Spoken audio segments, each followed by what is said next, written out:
What is the law of karma, and how should we understand it?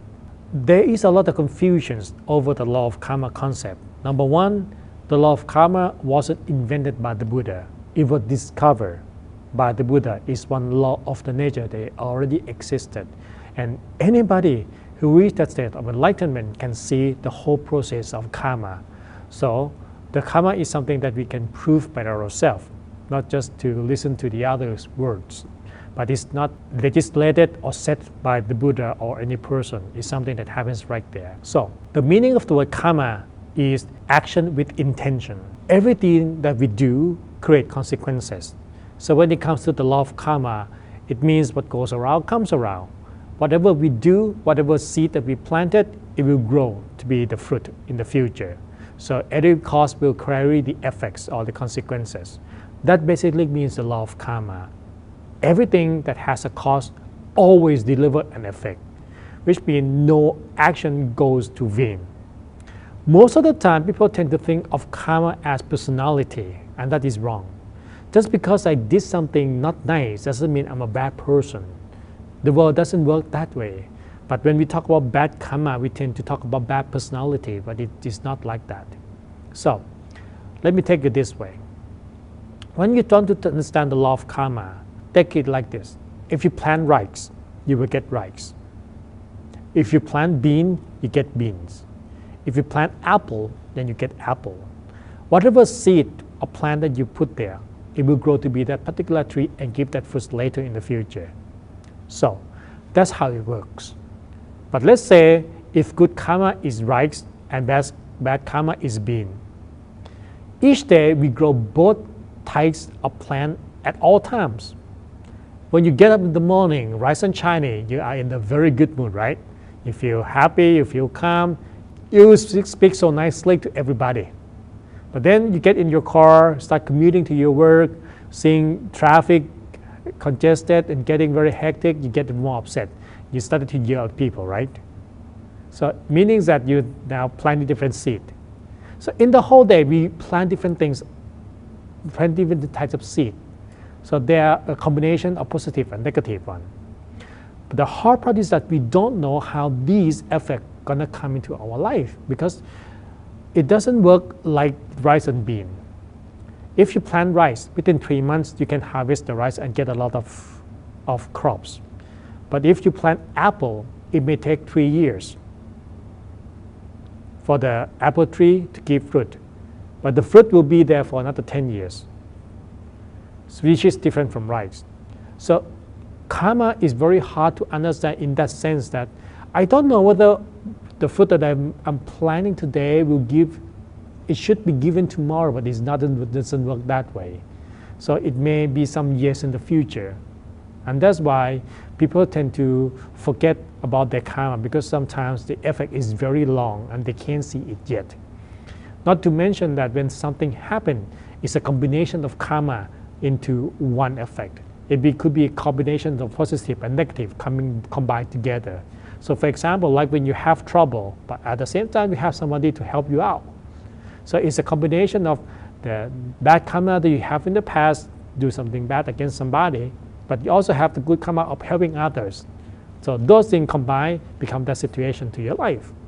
So when it comes to karma, don't try to understand based on our human intelligence how the karma should result, but focus on the cause of the action, on the cause of the karma, because that way we can take control.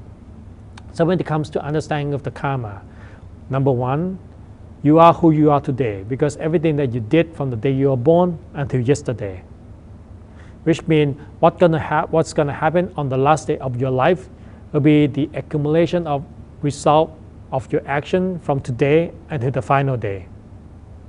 Plus a lot of things that you can't change still give an effect until tomorrow, right? How much you have been eating for the last 10 years will affect your health in the next 20 years. It's not like you change your diet today to be healthy and tomorrow you'll be healthy immediately. It doesn't work that way. That's how karma works.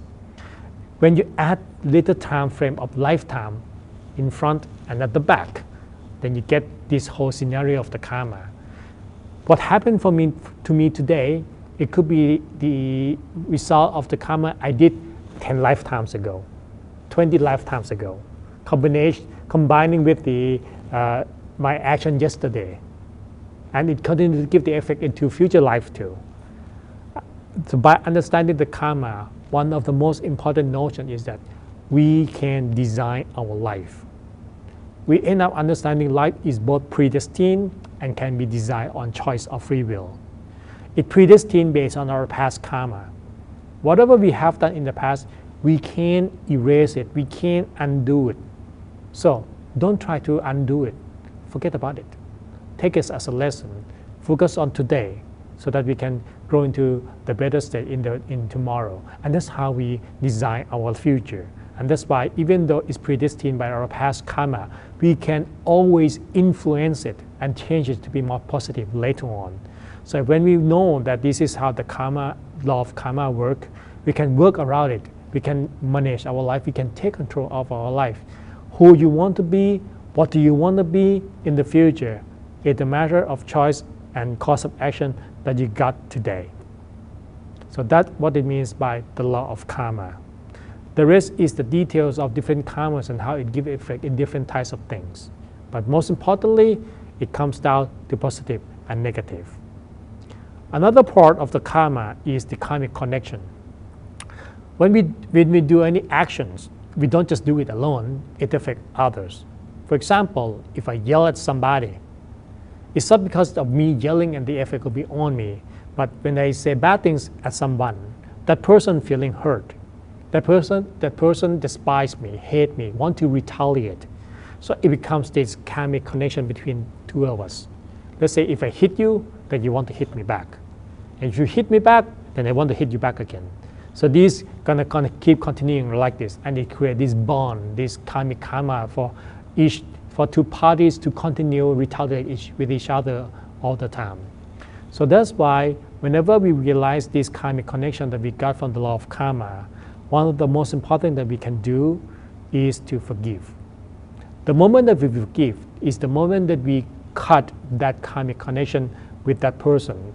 We stop ourselves from retaliation, not to continue any conversation with this negative karma that we had in the past. So finally, it will go to the void. So now that you understand the law of karma, that is all about making choices and choose how to design your life. Make a plan, set it in motion, how you want to see yourself. Because everything is totally up to you.